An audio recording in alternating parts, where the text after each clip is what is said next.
that Israel's far-right National Security Minister, Itamar Ben-Gvir, has prayed at the flashpoint Al-Aqsa Mosque compound in Jerusalem and called on Prime Minister Benjamin Netanyahu to pursue complete victory over Hamas in Gaza. Ben-Gvir has previously threatened to quit Netanyahu's government unless Hamas is utterly destroyed.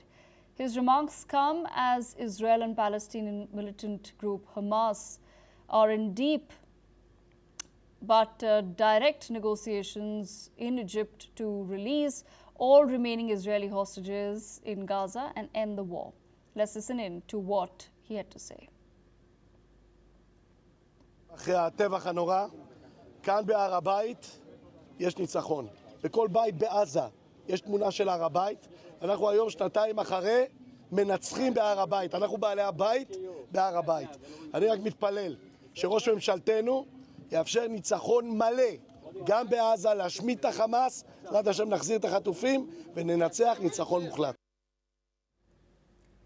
Meanwhile, displaced Palestinians in Gaza's Deir al-Balah hope for the war to end, while indirect talks between Hamas and Israel are underway in the Egyptian resort town of Sharm el-Sheikh. Israel has internally displaced Gaza's majority population and set off what is being called across the world a starvation crisis.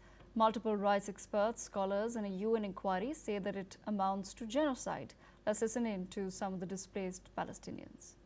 أتمنى السلام يا عمي، أنا بدي أعيش، أنا زلمة بدي أعيش من الآخر، أنا وولادي، أنا جاي علينا شتاء، أنا خيمتي هي هدايبي، المي بتعدي علينا، الفئران بيعدي علينا، البعوض، التفان، أنا بطالب من كل الأمم العربية وضمنهم أمريكا وإسرائيل القائمة هالقيت إنهم يحلونا، حرام عليهم اللي بيسووه على أول وأحلى كمان على أساس إحنا نعيش فيها ونعيش أولادنا.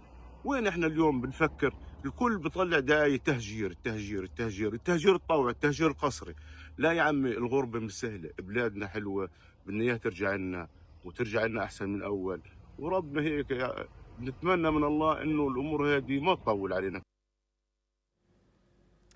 Mr. Martin Irai is a foreign affairs expert, joins me on the broadcast. Mr. Martin, I have to understand from you, we were just speaking to one of the survivors of the 7th October attack, and while he does blame Hamas squarely for the current situation in Gaza as well, he did say that at this point in time, two wrongs, will not make a right. Keeping that in mind, where exactly do you think the peace talks are headed? Well, first of all, we need to remember that the main point here and the most important goal here is to give back the hostages and to end this war. I think this Israeli Nova survival is right.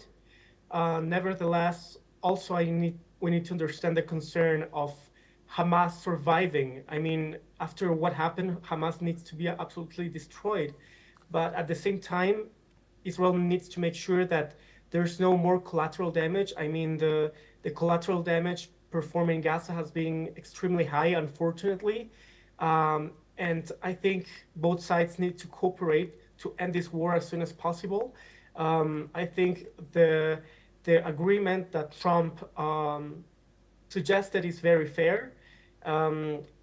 But I think it's really not realistic to think that a terror organization like Hamas is going to accept these terms. I mean, they're not willing to end any war. For them, sacrificing their own people is their goal. But I completely agree with the words of this Israeli Nova survival. I think this war has been going to a level that 60,000 Palestinians is like too much, and I hope the talks will go on and this war will end as soon as possible. At the same time, Mr. Reyes, who do you think at this point in time is then responsible for continuing the war? Because just a few days ago, we were informed that Israel has stopped the bombing of Gaza City and it's stopped Operation Gaza altogether after the intervention of the US president. But news continues to pour in of bombardments and of further displacement. How exactly will trust be built in such a situation? So first of all, we need to understand that Hamas is not willing to cooperate. I mean, they had until Sunday to absolutely agree with all of the terms, something that they didn't. They said that they will release the hostages, but they didn't agree with the rest of the terms. I think the second Hamas will agree with all of the terms of this agreement, Israel needs to absolutely stop the bombing, to get all of these IDF out of Gaza and to start the rebuilding and giving back the people of Gaza like their lives back. So yeah, I need both sides are.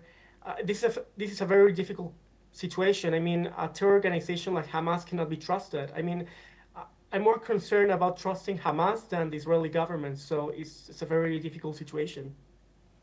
Right, absolutely. Mr. Martin, thank you so much for joining us on NewsX World with that perspective. In other news, Russia's Deputy Foreign Minister